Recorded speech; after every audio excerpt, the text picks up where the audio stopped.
Hey everyone, and welcome to Recharge the Podcast. I'm David Coe.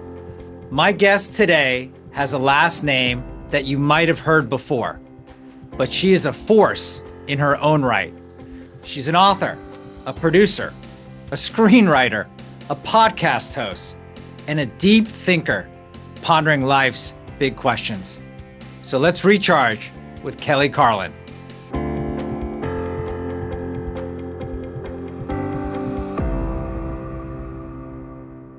Hi, Kelly. How are you? And thank you for joining us today. Oh, well, thank you for having me. Very excited to be here, and I'm doing good. It's a beautiful sunny day here. I have so many questions for you. But before we go into all these questions, I'd like to start each episode of this podcast it's pretty much the same way. And the name of the podcast is called Recharge. It was all built off a book that I wrote, and essentially it treats your mental health like a battery. And so think about your brain as a battery. And so I'd like to ask you, how is your battery today and why? Such a great question. Wouldn't it be amazing if we could ask that question of every human when we encounter them?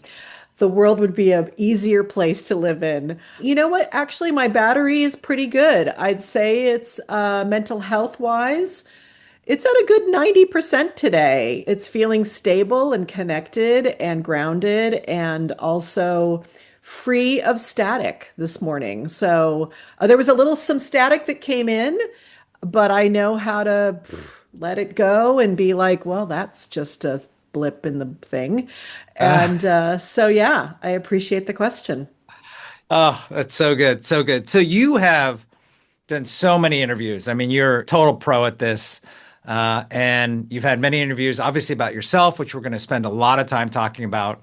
And you've also spoken a lot about your father, George Carlin, who so many of us are so familiar with, who passed away in 2008, and widely regarded as one of the greatest comedians of all time. My first question to you is just what is it like being the steward, one, of that legacy, and then two, how have you really embraced that? Like everything that we are presented in life, I see it as an opportunity for two things. Obviously, to honor my father and his incredible, what I consider genius, and a lot of people Mm. do. They consider him the GOAT. They consider him on the Mount Rushmore of comedy. But I really embraced this path of taking care of my dad's legacy after he died as really part of my adventure of personal growth. Like I take everything on. I think I have a really kind of a growth mindset that I live Mm. into. And I saw it as an opportunity to be courageous in my life, to Mm. pursue my own craft, which was about walking through the fire of being his Mm. daughter out loud in public and even being willing to tell my own story on quote unquote his stage. And being an only child and being someone who was very shaped by his perspective and his heart and his journey, wanting to make sure that his work is respected and known and kept alive. And I had a real passion for that. It was really important for me. And I think part of it too, David, was a way to grieve him afterwards. Like I could stay in relationship with him Mm. after he was gone in that way. Because what happened in 2008, if you remember, social media became a thing.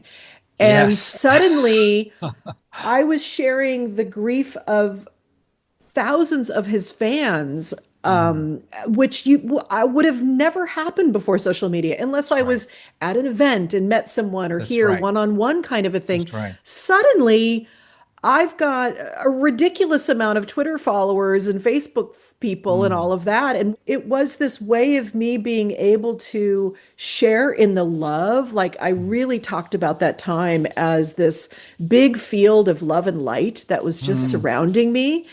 And I soaked it in and I let it carry me through that initial grief process. And Mm.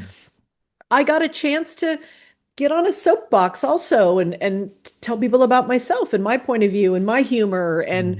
as one does on social media. So it gave me a kind of a safe platform to be like, "Hi, I'm introducing myself. Yeah. Yes, I'm the daughter of." And I have to say, it's been a long time now. It's been 17 years or more.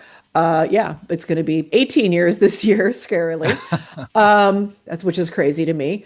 And that journey has changed. I mean, I've also been trapped by being in his shadow now. And so Mm. really been working on releasing what I need to release around that, which has Mm. been a big part of, I think, the last really 2 or 3 or 4 years of my life. Yeah. As you just mentioned, and we use terms like the GOAT, which we've heard, genius. These are big terms to live up to. Yeah. And then at some point you're talking about your own identity and you're going into being potentially overshadowed. Did it ever feel overshadowing? And how did you come through that overshadow? Yeah, David, day one. I mean, when I was a kid, my mother and I would walk into a room with my dad Hmm. and we would disappear. All eyes on him, all energy towards him. He was one of those people that lit up a room. My mother was one of those people that lit up a room too, but next to the fame or the charisma of my dad, that was hard. So I kind of lived in invisibility my whole life. And it shaped me, definitely. I think I never felt like I had my own voice. I was always very confused about expectations. Expectations were just huge inside my head, not from my Mm. parents at all. My parents were like, you can do anything you want, which isn't always helpful, also. I call them the laissez-faire parents, you know? So that expectation thing was huge. Being Mm. invisible was part of it. Mm. And then a longing always to want to find my voice, to find my path. Really hard to do when you have such an example in your life of like what always looks like success and Mm. growth and more success and more artistic growth. So feeling like I could make a mistake or be lost or be confused. I had a lot of shame about that and a lot of, beat myself up about it a lot. Mm. I had a lot of anxiety. My parents had some drug and alcohol issues, so I had a lot Mm. of kind of nervous system anxiety going on in my life. Oh. Speaking of mental health, and it was a challenge. Mm. But a lot of it was a kind of my own interpretation of it and my own Mm. inability to find my own power in my own voice in a way that felt natural. And I'm really glad you brought us back to your childhood. After as you were born and just after you were born, your father's career really took off. And so really when you go back in your own words and kind of say you would walk in a room and disappear because your father's he cast a really big shadow and everyone wanted to be all eyes on him as you were saying.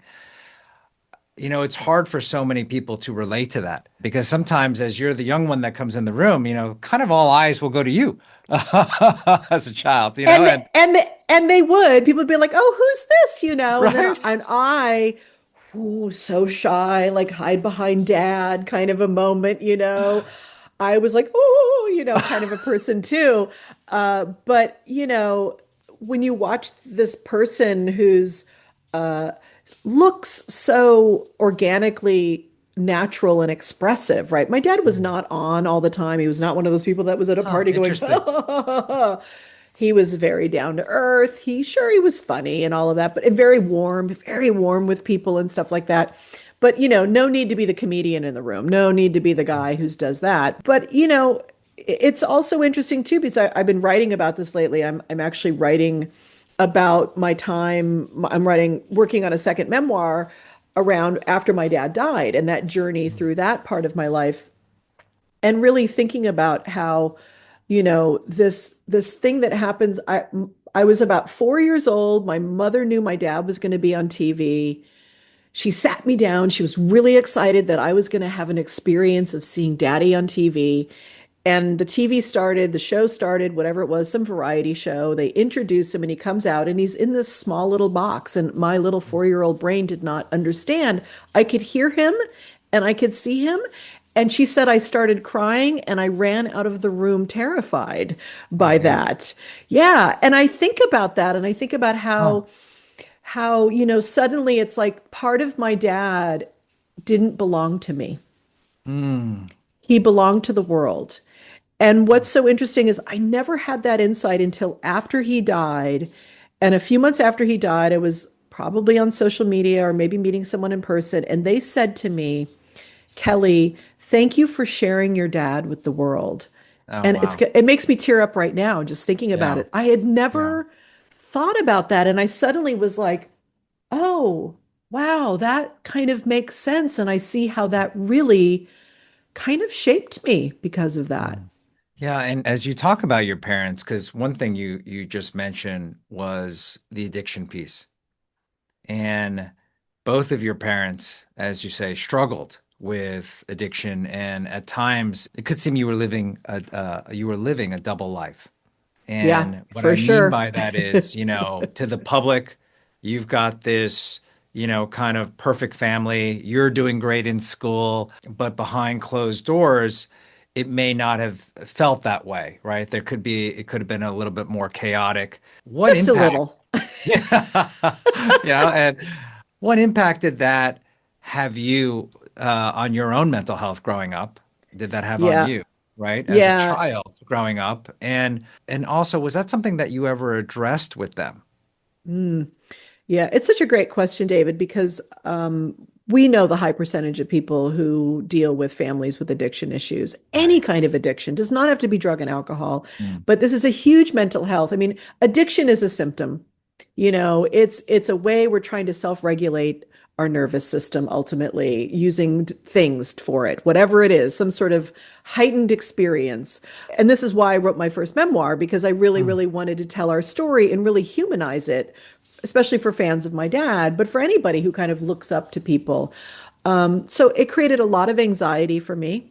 Whenever you have to live a double life, there's so much tension in your body because of that, because there's the fear of being found out or my parents being in trouble. Mm. And of course, there's the overwhelm of being a small child and not being able to understand what's going on.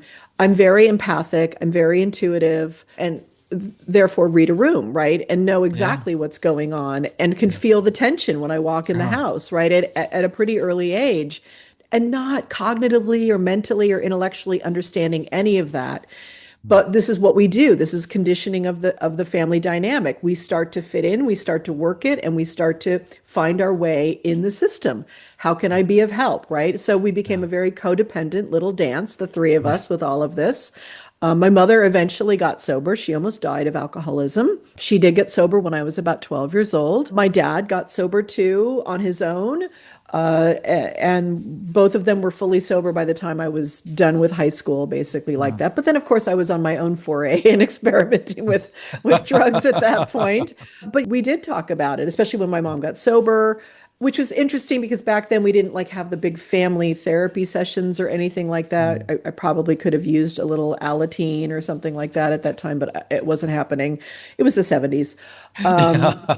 And we did over the years come together both consciously having conscious conversations, but also, just an ongoing trust and healing process that we went through, forgiving each other, coming clean about things. Mm. So it's an interesting thing. But yes, we did heal from it. And my mother was almost 23 years sober when she died. And so we did come to the other side of that for sure. Well, thank you so much for sharing something so personal that you went through in your life. And I want to clarify, Yeah. there were no conversations going on in high school, just so you know. This Okay. came way into my Wait. Okay. 20s and my Okay. 30s. No, my high school time, if I can swear, was a shit show. A lot of unconscious behavior. I started smoking pot at 14, Mm. doing drugs, with the fast crowd, West Los Angeles, the whole Mm. thing. Hollywood kids, a lot of privilege, no rules, no consequences, was a recipe for disaster. And not a lot of Mm. my friends did not make it through. Oh, wow. I ended up coming out of that, making bad choices in my early 20s. And really, my panic attacks were in my early 20s, from like 20 to almost 35 years old. Mm. Really, I was done with it by my mid 30s, it was really on the other side of that. But it was hell. It was hell. Mm, And when people read my book, A Carlin Home Companion, my memoir, mm, one of the mm. kind of the ongoing themes is my dad asking, "Hey, how you doing?" And I say, "Fine." Right. And dad's happy with that. End of That's right. conversation because he thinks that really is my state, whereas I'm just presenting fine in order not to be a burden. And that's the codependent way. That's the badge of codependency is just keep shoving it all down. And then of course the anxiety and the depression that comes through that. So my 20s were rocky for me, but really by my mid 20s I'd gotten some clarity and my mother was really there for me at that time. That was really when a deep, deep healing happened between my mother and I around that stuff. Mm. Thank you again for sharing that and clarifying. But despite some of these the difficult times we all have in different ways as a child, you say there were plenty of good times as well. And I'm just kind of curious, what are some of your kind of favorite moments as you were growing up as a child, if you don't mind sharing some of them as well? Yeah, there's kind of two different types of moments with my family. There was the really quiet at home family moments, and usually in the 70s when I was a kid, I was born in 63, that would be around watching comedy on television. Like to watch that, to watch the Carol Burnett show, my dad crying, laughing at Tim Conway and Harvey Korman, Tim trying to get Harvey to break during a skit. Best time ever. Newhart was another show we watched, the original Oh one and the yeah. second one. That kind of stuff was really just Carlin family hanging out, watching TV, eating our TV dinners kind of a thing, very, very normal American family, actually. And then the other times, were those really special times when during the summer, my mom and I would get to go on the road with my dad, and we would get to Oh go to yeah. amazing places and watch my dad do his work on a stage. And we'd travel in a car and go from, gig to gig in New England or something like that and be on the road together, which was always really fun. We kind of, the three of us thrived on that. When I was a baby, I was already on the road with them the first year I was born. So I think it's in my DNA at some point. Absolutely. And that's a great segue for us because, so for so much of your life, and I think for so many of our listeners right now, they're getting a sense of this. You also have pursued your own career in the arts, but at times you can feel stymied. But you ultimately did find a balance between embracing the name that you have with your father that you were born into and also expressing where people got to know you, right? That Yeah. you've talked about and your own creativity. When did you ultimately find that balance and how did you find it? Boy, like with everything in life, it is a journey, Mm, definitely. And I think once I got stabilized mental health wise in my 30s, my mom died when I was 34, almost mm, 35. So when my mother died, that was a real wake up call. As people mm, know, when you go through a big loss like that, the world goes upside down, but there's also a sense of truth that walks into the room. mm, There's oh, death is real. mm, Oh, tomorrow I could get hit by a bus. Tick mm, tock, tick tock. mm, Time to get up and these longings and creative urges in you, Kelly. Maybe it's time to start listening to them and just be courageous and brave with it. And so I knew that I was a storyteller and I wanted to tell my personal story. I'm one of those people that I was always in the depths of my inner life and my inner world and fascinated by what makes me tick and what makes people tick, but really felt like I had a very universal story, mental mm, health, addiction, making mm. crazy choices. I wanted people to know that Yeah, we all have this. We're all that's right. humans, you guys. That's why my business is called Humans on the Verge. We're all on the verge and we're all humans. So I went down that path, made my dad a little uncomfortable. My dad's a very private person. He never talked about his real life on stage or anything like that, but said, "You have my blessing." But being an only child, being codependent, I was like, you know what? I'm just going to put that on the shelf for a little while. And that's when I went and studied psychology. I got my master's of Jungian psychology at Pacifica Graduate Institute. But then once I was out of grad school, I started doing storytelling around town and found my people, found my Mm, community, found a teacher to help me kind of give me the courage to do this and really help me find my mm, voice. And I found my voice and I found that I was good at it. I'm a good mm, writer, I'm a good performer. That was a real joy. And then when my dad died, I was, the thing about the shadow, we talked about it already. mm. Yes, his shadow's still here. He's still my dad and he's still but I emotionally, my Mm, codependent self mm, no longer had to take care of him mm, emotionally, like, oh, I can go tell my story. And I really knew, David, this is when I encourage the people I work with to really trust their gut, to trust what mm, their truth is, because I knew, David, that I was gifted with a stage and a name that would mm, help more people hear my story, not for mm, my ego, not to have some mm, sort of skyrocketing success. And yes, I mm. have had to deal with my ego and my dream of like, I'll be on Oprah someday. Trust me, we all go there. But really, my heart of heart knew that if I can, we always say it as an artist, if I can reach one person That's right. and make them feel less alone in the world about their anxiety or their depression or their crazy family Mm, or their fear of letting their creative expression out, whatever it is, I want to invite them to be a human with me. I knew that that was an opportunity after my dad died. A bunch of comedians came into my life. They huh. encouraged me. I didn't know comedians before my dad died. My dad was not a social person at all. He was a writer. Uh, I remember my director, Paul Provenza, had said to me, Kelly, you don't need to walk through the fire of this Mm, fame thing. You could be an invisible person again.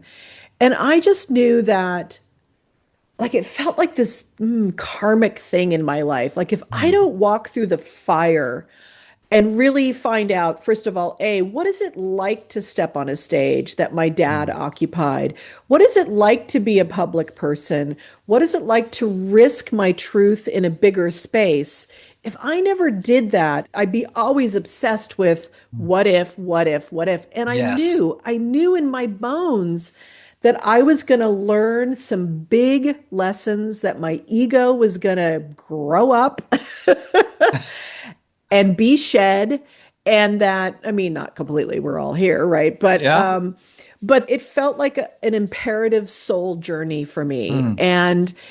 And so that's what I'm writing about now, is what is Ah, it like when any of us move into spaces that feel dangerous and risky because it might rock the boat in some way. Because, man, if we don't rock the boat for our personal lives or for what we believe in, then we will be on that deathbed and having that regret conversation with ourselves. And I just didn't want to have that with myself. that is very wise. I want to go back to something because you said something earlier and you said on the verge. And obviously, you've used this term before. So, humans on the verge with your successful podcast that you do that I listen to. So, keep going. And also, but you said this where you said in the past, in your whole life, you felt like you're on the verge. What does that mean to you when you're like on the verge of what? And why do you talk about the term verge? Yeah, so I see life as a cyclical process, Uh-huh. not as a linear path. And so we are always changing. We are always in some stage of metamorphosis.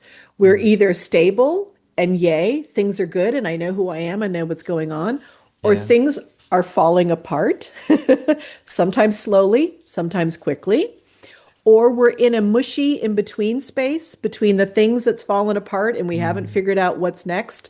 I call that the mushy betwixt in between. Or we're emerging out. And that emerging out part feels like on the verge, right? You feel like you're like, Got it. there's something calling me, there's something pushing, it's either pulling me forward or Mm. pushing me forward. And I'm not quite formed yet. And we kind of have to step out before we're sure, before we Mm. have all the courage. And in general, we are on the verge all the time, David, because our ego wants us to think, oh, yeah, I know everything. Right.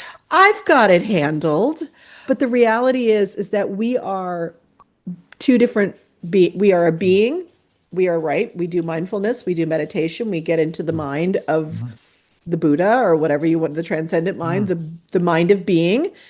But we are also becoming just like nature. Nature never stops. Nature's always on the verge of its next cycle, its next iteration. Watch any plant, any animal, any mm, ecosystem, right? mm, So we are always onto something. So I help people kind of identify where they are mm, on the journey. I use something called the heroine's journey mm, to understand that.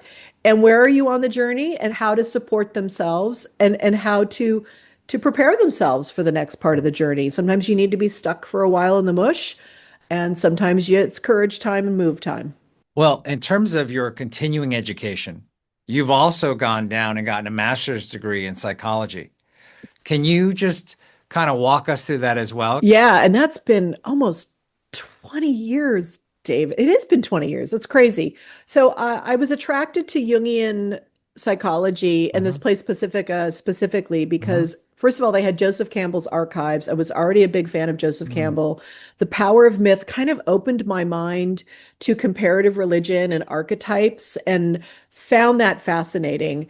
And I went to Pacifica because I really wanted to help my storytelling. I really wanted to bring my Hmm. storytelling to that level.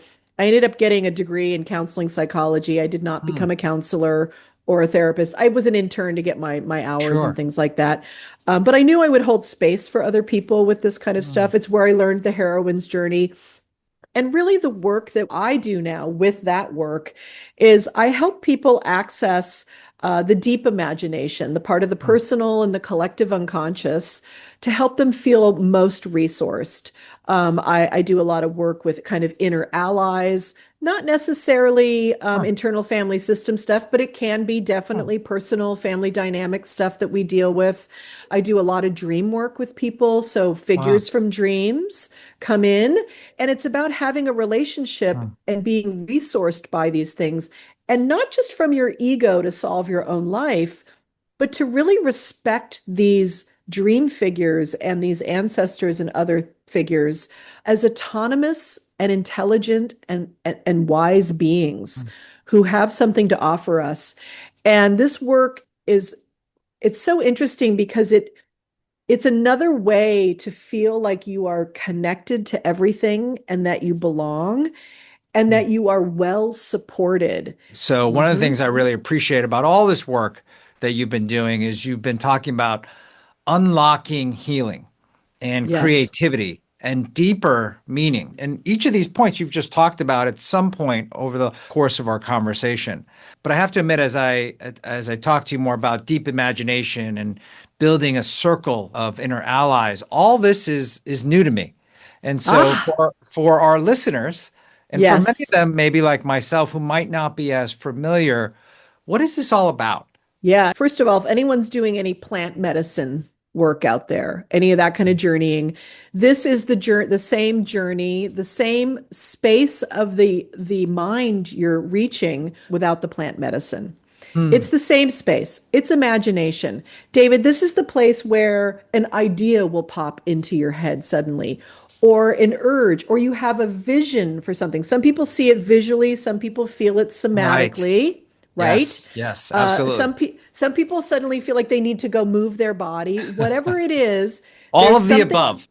Right, perfect. Yeah. So, but it's an intelligence. It's a Mhm. non-egoic, that's all it is. It's not Mm, like the personality or the persona that has a reputation and needs to mm, be okay in public to look like mm. we're this is the whole self, the accessing all of that. And sometimes it's a dream image. Wow. Sometimes it's a smell. You smell your grandmother. Oh, I just smell my grandmother's perfume. What would it be like to be in conversation with grandma? And it can sound a little woo for some people, and I totally Sure. appreciate that. It's just Mm, non-egoic space. It's where the being and the becoming is. And this is hardwired in us, in the whole body and in the mind.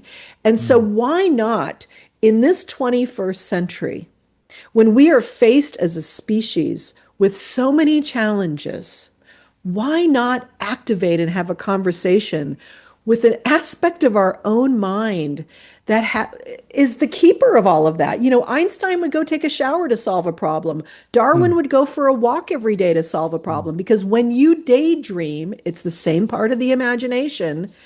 This is when the solution arises. This is when the path is the vision comes to you.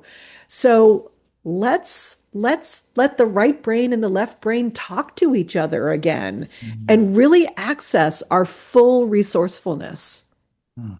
That's so insightful. And thank you for sharing that. I now understand it and I totally appreciate it. Um, Yay!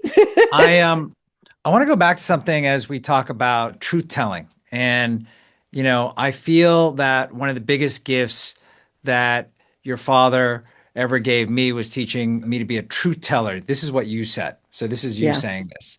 And Hmm. even if he didn't mean to be. So for your dad, that was part of who he was, his art, his comedy, his own self. What does that phrase, though, truth teller, look like for you, though?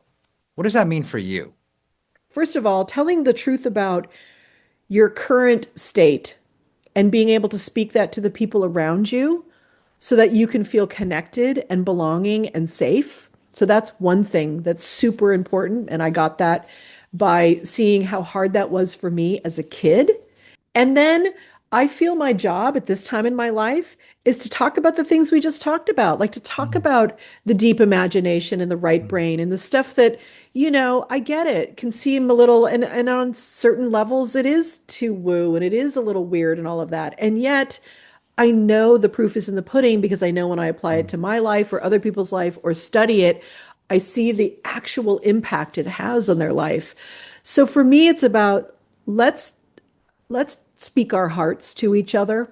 mm, I think the one way we're going to all get through this as a species and certainly as a country is for us to start speaking about our feelings and our hearts mm, and where they feel broken and mm, where we feel afraid and really greeting people in a warm, welcoming way around that. So that's the personal truth telling. That's so mm, important. That's what makes relationships good.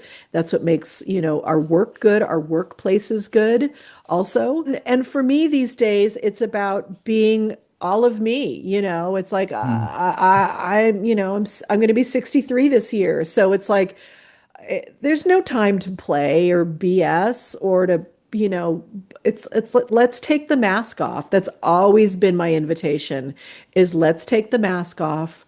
Let's meet each other in our humanity. And that's where truth lives. Truth lives yeah. there. Beautiful. Thank you for sharing that.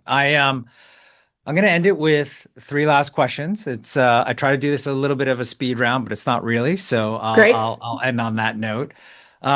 What's something about you, Kelly, that might surprise people?